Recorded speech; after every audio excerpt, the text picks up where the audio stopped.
This is a live test, December 12th, 2008. I'm going to be doing a live video feed, sometimes the whole 4 hours, generally an hour or two. At set times on PrisonPlanet.tv for PrisonPlanet.tv members. We're also going to develop this show in here and in the other studio we're building that's a TV set, with couches and kind of like a Jay Leno interview style to be put on Dish Network, DirecTV, places like that. 1 hour a week's probably all we can afford. We've got to buy the time. But that's what all your support at PrisonPlanet.com and Infowars.com and all the other sites is all about. And I want to commend my team, the Hooge, known as Paul Hartman in there. Paul Hartman, a.k.a. the Hooge. And I want to thank Dan and Bob that are in there. Dan especially doing IT work that's just off the charts. Aaron Dykes, Rob Jacobson, and that's it. That's the team around here.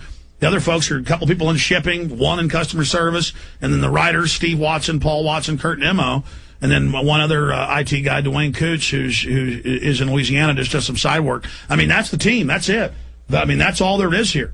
And it's very expensive to do this, but and we did all this. We bought one of the cheapest plasma TVs we could because LED or LCD, they say shimmers doesn't work as good. We bought some of the cheapest. We bought the cheapest TriCaster studio, and boy, we're finding out that wasn't a good move. What's going on here? Anyways, crashing several times, only during the show though, never other than that.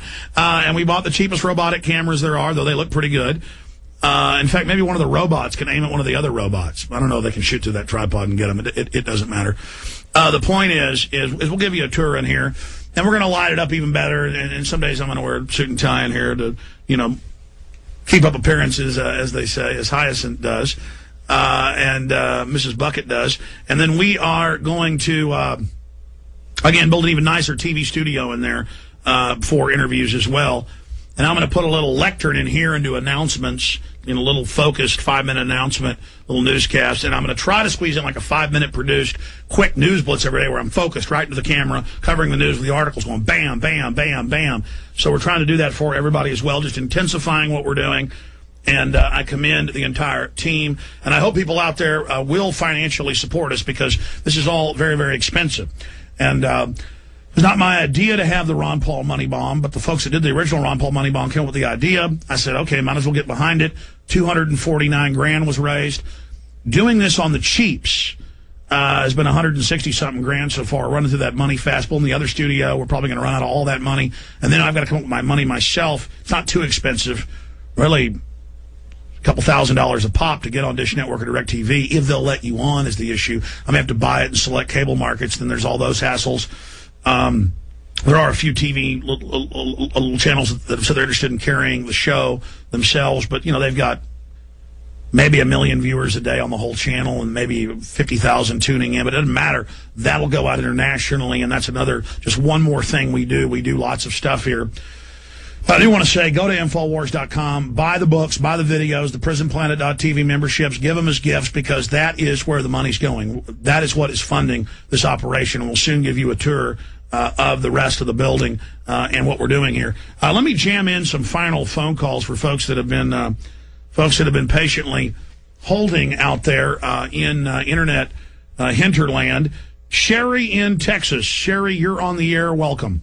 Hey, Alex. Congratulations on getting into your new place. Well, thank you. We're working out the bugs right now, and I'm literally like a galley manager. I'm flogging them. Well, I was just going to I was going to ask when you were going to have Alan Watt on next. I don't know. We've had him on quite a bit, but we'll have him back on. Well, just because he likes to talk about, the police state and what, it's actually for, who it's actually for, and, everything that's going to be happening after this. So, also, I just want to add, I was at Burger King the other day, and there's a sign, and I look over it, and there's a sign that says, like anybody else matters. And I'm like, what in the world does that even mean? I'll tell you what it means. Why do they want us to be? Why do they want us to be decadent? Why do they want us to be hateful? Because then we don't care about our neighbors. Then nobody cares about us. So it's Self magazine, and I'm loving it, and as if anybody else matters. That way, as evil things, as people starve around you and die around you, or taken to FEMA camps, as the child pedophile services, as the child pedophile services CPS takes more children, nobody cares. It's all a foolish, laughing. Smart ass, I don't care about anybody but myself, not understanding that when you don't care about anybody else and you're not involved and you're detached, only watching 10 hours of TV a day, you literally disintegrate and you lose your humanity. So that's why we're being shown violence and destruction and death on TV. All the studies show it desensitizes. Aaron, you want to comment on this? Yeah, basically the more volume you have of media, the more desensitized you'll be. I agree. I mean, we've studied that kind of thing. But, I mean, it's all about, hey, in fact, I've got to pull through a Burger King, and because I'm sure that's a new national slogan. I haven't seen it myself, but it's as if anybody else matters. But in reality, you're hurting yourself with that junk. So I guess it's, again, telling you, well, nobody else matters and I don't matter. But go ahead and make your point. She was there and I heard the kids run in the room, and I guess she's gone. Call back. Oh, okay, Sherry, go ahead and finish up. I'm done. My son's just talking to me. So. But I mean, what did you think? What did you think it meant when you saw it? I think it meant don't give a crap about anybody else because it doesn't matter anyway. Exactly. They're teaching us. Everybody's going to die. Let's just get over it. Exactly. Exactly. Yeah. So what if they stole $8.5 trillion? So what if they're setting up a new world order? So what? I don't care about anybody. But then again, that will destroy you. Mm-hmm.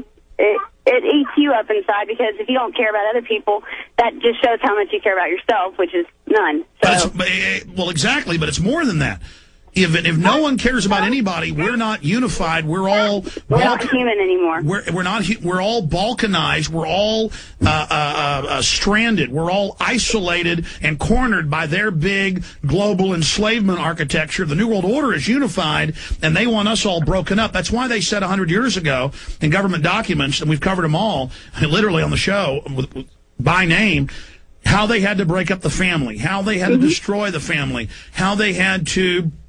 Starting with the black families, they decided to break up the black families and the Hispanic families, and then now they're moving on to the white families. Well, 90% of blacks plus were legitimate, meaning born into a two-parent home, and you're 3 times or 4 times, depending on the area, with crime and drugs, to be more successful if it's a 2-parent home.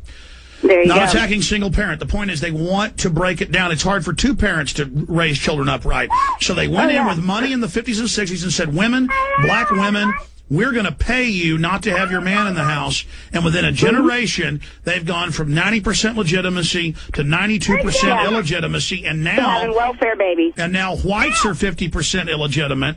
And it's actually the Hispanics that are pro-family that are only about 35% illegitimate. So they're trying to work on them and break up their raza, but they're not having. They've done a very good job. They've done a very good job. Well, again, isolating. They said the family. People owe allegiance to families. Families are strong. We've got to isolate, drug people, dumb them down, and then now they're just a bunch of idiots arrogantly going around going, as if anybody else matters. And it's all about worldliness and selfishness, and they're all unhappy, and they're backstabbing. Did you see that survey of 30-plus thousand high school seniors? They've been doing it every year for decades. The highest level. Half of them are stealing. Half of them plus are lying. And they said... Oh, and yeah, they just go on and admit it nowadays because, even the definition of sex isn't even sex anymore. And thanks to Clinton, and then in the last 8 years, all the kids are running around saying, oh, well, it's okay to kill, brown people. That's all right. Exactly. As long as we get our freedom. That's what they are saying. Exactly. They have trained them. That was an Al-Qaeda caller right there. That woman's taking care of her children. They ought to be in a foster home with the state raising them. I have the textbooks. People never believe this. We did a whole show on it with textbooks and documents where they said the family's a disease. It must be broken up. It must be destroyed. It must be eradicated. And that was, again, 100 years ago, 80 years ago, 50 years ago. It's all there. And then I brought on guests reading hundreds of quotes. Aaron, remember back to that? I think so. You remember us doing the show on that? You remember me having Gatto and all them on, reading all the quotes, and then I mentioned, and then listeners actually found the textbook I was talking about from 10 years ago that UT uses for social workers, where it says the family is a disease, an arcane thing. It's got to be eradicated. It's got to be gotten rid of. Yeah, I've seen that. I mean, we're not kidding around about this, folks. This is actually going on. This is happening. The government is your enemy. It is there to destroy society, because if you're a military mind and totally cold-blooded, you want to break up families, dumb people down, destroy any infrastructure so your structure can come in and take over, and that structure is eugenics. They don't want to conquer us to make us their slaves. They want to conquer us to exterminate 80 to 90% of us. Let's take another call here. Let's talk to JT in Colorado. JT, you are on the air. Hey, Alex. Good to talk to you. Dude, it looks good, man. The widescreen format. Of course, you're pushing some bandwidth. You can tell. Even with my T1, I'll get pixelation every once in a while. Have we increased the bandwidth, guys, that we're sending this out with? Perhaps we should cut it down. Yeah. Or have a high bandwidth and a low bandwidth. What are we pushing this out at? Before it was like 400 Gibbler snippers or whatever. It's over 500. Yeah, we better cut it back down to 350 or whatever. Yeah, that would help. It would pixelate a lot less. And I'm like 200 feet from the main T1 head, so it's one of those deals.